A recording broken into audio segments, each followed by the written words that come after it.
Salut, je m'appelle Jordan. Combien de fois vous est-il arrivé de regretter quelque chose que vous aviez fait sans vraiment y réfléchir? Quand mon histoire a commencé, je sentais déjà au fond de moi que ça ne finirait pas bien. Bref, écoutez bien ce qui va suivre. Je vis dans une petite ville du Tennessee où il ne se passe jamais grand-chose. Donc depuis tout petit, mes amis et moi devons bien chercher comment nous occuper. Cette ville est calme et sûre, donc nous n'avons jamais eu de problème pour en explorer les différentes parties après les cours. Ou plutôt, ok, au lieu d'aller en cours. Il y avait plusieurs endroits que nous aimions tout particulièrement, comme le vieux cimetière qui nous faisait flipper au début, mais qui s'est avéré être un endroit très agréable au fil du temps. Mais parmi toutes ces choses que nous avons découvertes, il y a un endroit que nous n'avions encore jamais eu le courage de visiter. C'était un immeuble abandonné situé au bout de Lincoln Street. Il y a quelques années, c'était un joli quartier, mais je ne sais pas pourquoi, beaucoup de gens ont commencé à déménager. En fait, personne ne savait vraiment pourquoi. Mais maintenant, c'est le coin le plus glauque de la ville, et il y a beaucoup d'histoires effrayantes autour de cet immeuble. Quand je dis nous, je parle de nous trois, Félix, Jason et moi.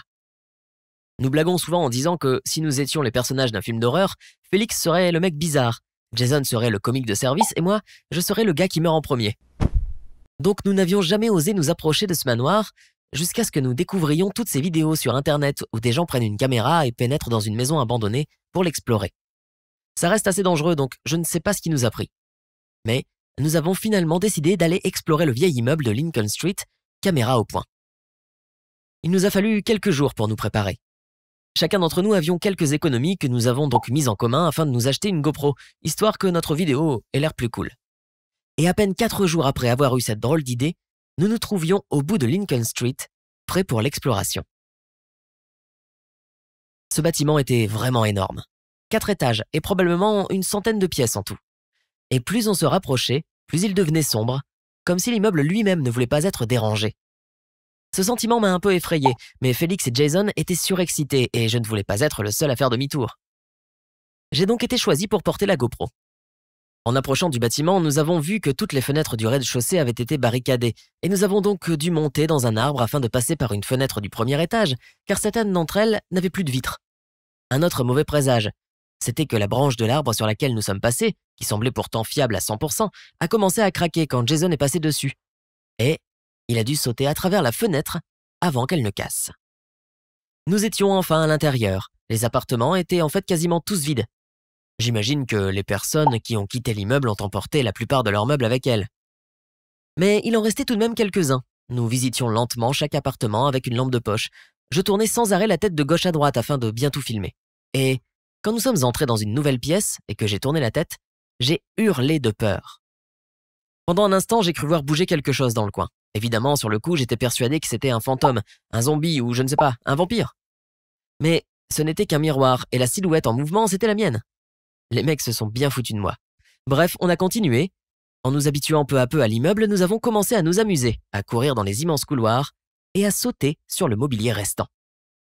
Nous commencions à penser à partir quand nous avons entendu du bruit qui venait d'en bas. Ce coup-ci, je n'étais plus tout seul à avoir peur. On était tous flippés. Nous nous sommes arrêtés un instant et nous avons tendu l'oreille. Quelqu'un ou quelque chose semblait monter les escaliers. Nous nous sommes donc précipités à la recherche d'une pièce où nous cacher, mais il s'est avéré que nous avions tellement peur que nous avons couru dans la mauvaise direction et nous nous sommes retrouvés dans une pièce sans fenêtre. La porte était ouverte et il n'était pas question de courir pour la refermer. On priait pour qu'on ne se fasse pas remarquer. Notre blague sur ma mort dans les scénarios de films d'horreur n'avait soudain plus l'air si drôle. La porte de l'appart d'à côté s'est ouverte. Nous avons entendu des pas lents et sourds venir vers nous. Puis, une silhouette est apparue dans l'encadrement de la porte. C'était un grand vieillard. Ce n'est que plus tard que nous avons appris qui il était réellement. Mais à ce moment-là, il ressemblait plus à une sorte de zombie majordome ou quelque chose dans le genre. Il nous a regardé un instant, puis a fermé la porte et l'a verrouillée de l'extérieur. « J'appelle la police », a-t-il dit depuis l'autre côté de la porte. On s'est vraiment senti stupide. C'était un gros problème. Quel genre d'ennui allions-nous avoir maintenant? Et quand Jason a suggéré de défoncer la porte, je lui ai dit que cela risquait surtout d'empirer les choses. Au bout d'un certain temps, qui m'a juste semblé une éternité, l'homme est revenu avec un policier. Le policier était assez sévère, alors que le vieil homme souriait la plupart du temps et lui demandait de ne pas être trop dur avec nous. Il s'est avéré que ce bâtiment n'était pas complètement abandonné, et en fait, cet homme était le dernier locataire qui restait dans tout l'immeuble. Il passait par la porte de derrière et avait plusieurs apparts à sa disposition, tout du moins ceux qu'il pouvait entretenir. Il nous a montré où il vivait et ça avait l'air plutôt confortable. Pour ce qui était d'appeler la police, le vieil homme nous a dit qu'il voulait simplement nous donner une leçon, car les immeubles abandonnés peuvent être très dangereux. Un plafond pourrait nous tomber dessus à tout moment, etc. Heureusement, cet immeuble n'était pas en si mauvais état. Il nous a dit que si nous voulions tourner un film, comme il disait, nous pourrions venir chez lui n'importe quand à une seule condition, il voulait être dans la vidéo. Voilà, c'est tout. Nous avions commencé par avoir peur des fantômes et finalement le seul danger que nous avons connu n'avait